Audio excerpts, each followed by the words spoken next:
সিংহ এবং বাঘের চুক্তি। একসময় এক বিস্তীর্ণ ও লীলাভূমিতে লিও নামে একটি সিংহ এবং তারা নামে একটি বাঘ ছিল। উভয়ই তাদের অঞ্চলের সবচেয়ে ভয়ঙ্কর শিকারী হিসাবে পরিচিত ছিল। প্রত্যেকেই তাদের নিজ নিজ ডোমেনে অতুলনীয় শক্তি এবং গর্বের সাথে শাসন কর। তাদের অঞ্চলগুলি, যদিও একটি নদী দ্বারা পৃথক করা হয়েছিল, তারা প্রাচীন সংঘাতের উৎস ছিল কারণ তারা আধিপত্য এবং সম্পদের জন্য প্রতিযোগিতা করেছে। এক দুর্ভাগ্যজনক দিন, এক বিধ্বংসী খরা জমিতে আঘাত করেছিল।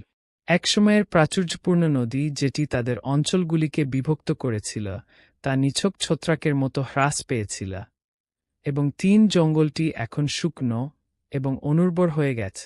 খাদ্য ও জল দুষ্প্রাপ্য হয়ে ওঠে, এবং জঙ্গলের বাসিন্দারা মরিয়া হয়ে ওঠে।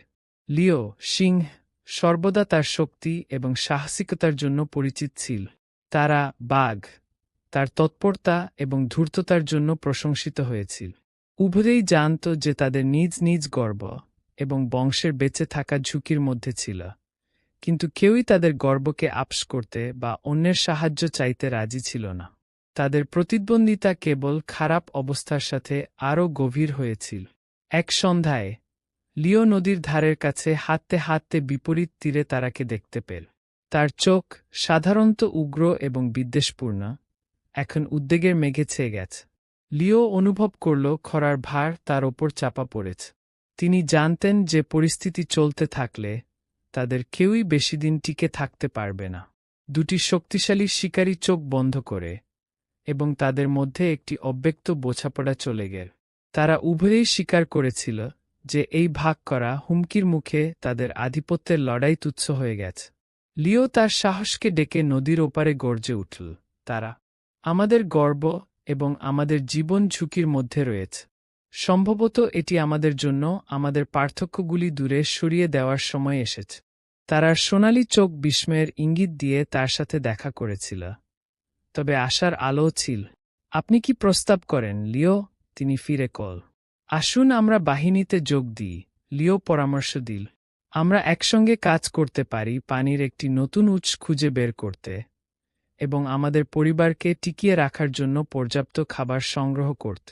আমরা প্রতিপক্ষের পরিবর্তে মিত্র হিসেবে এই চ্যালেঞ্জকে আরও কার্যকরভাবে মোকাবেলা করতে পার। তারা এক মুহূর্তের জন্য ইতস্তত করে, তার গর্ব ভয়ানক বাস্তবতার সাথে কুস্তি করে। অবশেষে সে সম্মতিতে মাথা নাড়। খুব ভালো। আমাদের গর্ব এবং আমাদের জঙ্গলের স্বার্থে আমরা আমাদের প্রতিদ্বন্দ্বিতাকে একপাশে রেখে দেব। পরবর্তী দিনগুলি লিও এবং তারার মধ্যে নিবিড় সহযোগিতায় পূর্ণ ছিল।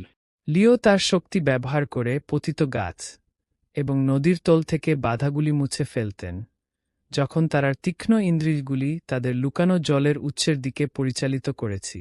তারা তাদের কৃতজ্ঞতা এবং বিশ্বাস অর্জন করে অন্যান্য প্রাণীদের সাথে শিকার এবং তাদের ক্যাচ ভাগ করে নেওয়ার জন্য একসাথে কাজ করেছি। জঙ্গল ধীরে ধীরে পুনরুদ্ধার করতে শুরু করে কারণ দুই নেতা তাদের প্রচেষ্টা একত্রিত করে। নদীর প্রবাহ ধীরে ধীরে বাড়তে থাকে, এবং একসময়ের অনুর্বর জমিতে জীবনের লক্ষণ দেখা দিতে থাকে।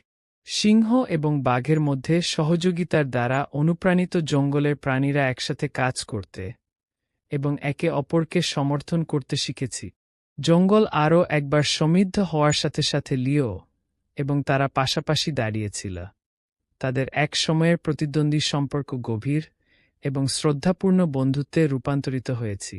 তারা প্রমাণ করেছিল যে বৃহত্তর ভালোর জন্য সবচেয়ে বড় পার্থক্যগুলিও দূরে রাখা যেতে পারে। এবং তাই জঙ্গলের কেন্দ্রস্থলে, যেখানে সিংহের গর্জন এবং বাঘের গর্জন একসময় প্রতিযোগিতার ইঙ্গিত দিত, এখন একটি সুরেলা জোটের প্রতিধ্বনি। লিও এবং তারার চুক্তি কেবল তাদের জীবনই রক্ষা করেনি, বরং তাদের বিশ্বে একতা এনেছিল। প্রত্যেককে শক্তি এবং সহযোগিতার প্রকৃত অর্থ শেখা।